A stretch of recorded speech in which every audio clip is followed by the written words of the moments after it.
Hi, I'm Lydia Moynihan. And I'm Michael Sheets. Welcome back to school. Welcome to 2017. And welcome to ESTv. Last semester, Sean Horan left his position as the athletic director of the King's College, leaving the reins in the hands of former assistant director Brian Finley. A prolific rugby coach and diverse professional, Horan began building the King's athletics department from the ground up in 2007 and leaves behind a legacy of 10 permanent, organized conference sports programs for Kings, which Finley seeks to build upon. Reporter Abena was one of many who participated in last weekend's Day of Service. Let's take a look. One of the duties of a King student involves serving those who are more in need, and today is no different. Members of the King's community ventured out into the city to volunteer at several organizations. In the third annual King's Day of Service, from 7 a.m. to 7 p.m., students will be serving here at the Bowery Mission in Lower Manhattan. While students were elbow deep in daily chores, including meal preparation and bed making, we sat down with Pastor Dylan Ali, the senior manager for the shelter program. Ali has a unique perspective on the program and tells us of how he went from being homeless to being hopeful. My experience, if you will, is a miracle. I believe it's supernatural. Years ago, I slept on the train, ate all the garbage cans, addicted to crack cocaine, drugs, alcohol. Came in here. So the 3 weeks program, if you will, 21 days, is designed to get you back on your feet. Some people are coming here, they've had an argument with their wife, their family, personal issues. They come in, I try to give pastoral care, counseling, and see they go back onto independent living. Ali is regarded by the staff at the Bowery Mission as being resourceful and kind. Sarah Hess, a manager for the Mont Lawn Children's Program, spoke very highly of him and the work that he has done for the Bowery. So Pastor Dylan, we met 7 years ago, and I guess my memories of him is working in the kitchen with him, and he always has worship music playing. This was before he was one of the pastors, but he worked in the kitchen, and he always had worship music playing, and there would be moments where he would just say, all right, stop cooking and just pray, and we would all just come together and pray. And he always said, if we don't pray, if we don't worship, he said, then what we're doing here is just scooping food. But when we're praying, when we're worshiping, we're really doing it for the Lord. Pastor Ali is a testament to the success of the shelter program. He left us with some parting wisdom as well as advice on how we should serve. Be mindful that where there's a cause, there's an effect. And love is an action word, it's a verb. You can talk about it, but you got to be about it. Mm-hmm. Yeah, don't take a lot of theology to give up somebody a sandwich or tell them that God loves them. Last Friday, 11 King's College Republicans trekked to Washington, D.C. to witness President Donald Trump's inauguration. With barely any standing room at the National Mall, students arrived 4 hours early to nab a spot. Despite the protests and the stormy weather, the team was glad to join the roughly 800 other thousand witnesses at the historic event. Speaking of President Trump, reporter Savannah was there live last Saturday for the Women's March, which may or may not have turned into a Trump protest. I, Donald John Trump, do solemnly swear that I will faithfully execute that I will faithfully execute the office of President of the United States. The office of President of the United States.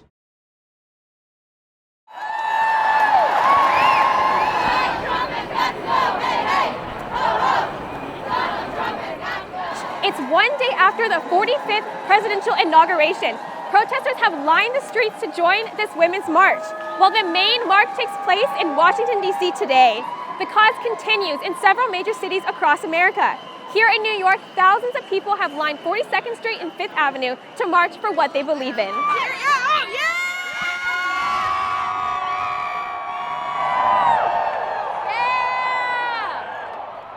March 3rd, 1915 marks the birth of the Women's March. More than 5,000 women gathered to march for the right to vote. Their historic protest became an annual march for women to rally and protest for certain issues affecting the nation. Today, however, women and men alike are not only walking for women's rights, but healthcare, human rights, and diversity, among others. In New York alone, nearly 500,000 people marched. Following a very heated election season, this march was especially politically charged. Democracy is under attack! What do you do? Stand up, fight back. This means everything. This is women's rights, equal rights. I'm concerned about right-to-work laws taking over the land and the Trump administration, and we're not going to let that happen. We're going to fight back. 2.9 million votes more than Trump! We saw what was going on in the election and what's been going on since the election, and we want to make our voice heard and make it clear to our government, politicians, that people are here and they're going to still be here.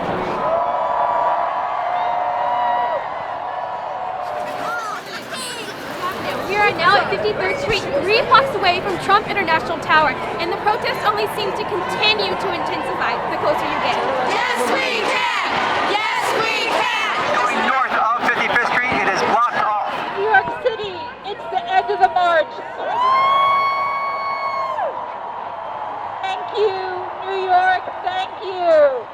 Reporter Isabelle is continuing to tell the history of the King's College with her second installment of So You Think You Know Kings? Picking up where we left off in 1960.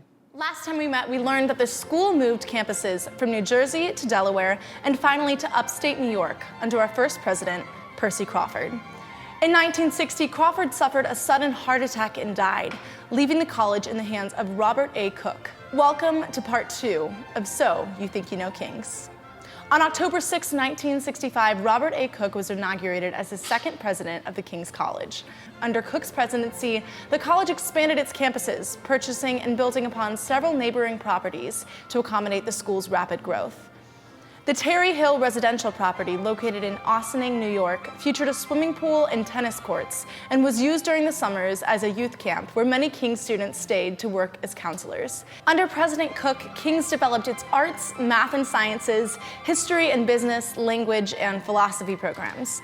Students began to take particular interest in philosophy and politics during this time, creating a philosophy club and both Young Republicans and Young Democrats student organizations during the 1960 election.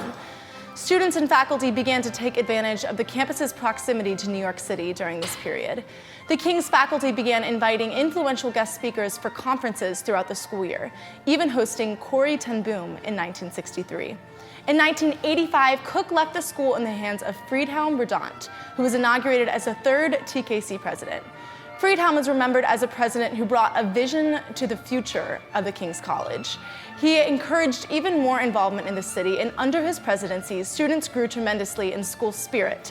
During the 1980s, the school reached its peak number of students with a student body of approximately 800. In the early 90s, the school discovered issues with its fire code system that would cost too much to repair. King's purchased Sterling Forest in Tuxedo, New York, arranged to sell the Briarcliff mansion, and prepared for the move. However, the city planning board deferred and delayed the sale, leaving the school with 2 mortgages and no other option but to file for bankruptcy.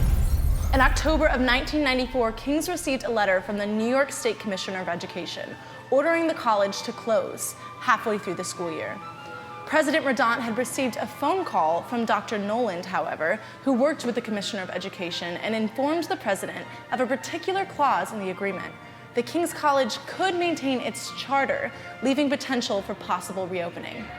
In Noland's opinion, the state of New York needed a college like ours. He said he'd been praying for the school and God was not quite finished with the King's College. For the time being, the college shut down. Most students were forced to finish their degrees at other universities, but the class of '95 was allowed to graduate as King's College students. How was the King's College restored from bankruptcy in Briarcliff to blooming on Broadway? How did the identity of our school as we know it develop from so many struggles and uncertainties?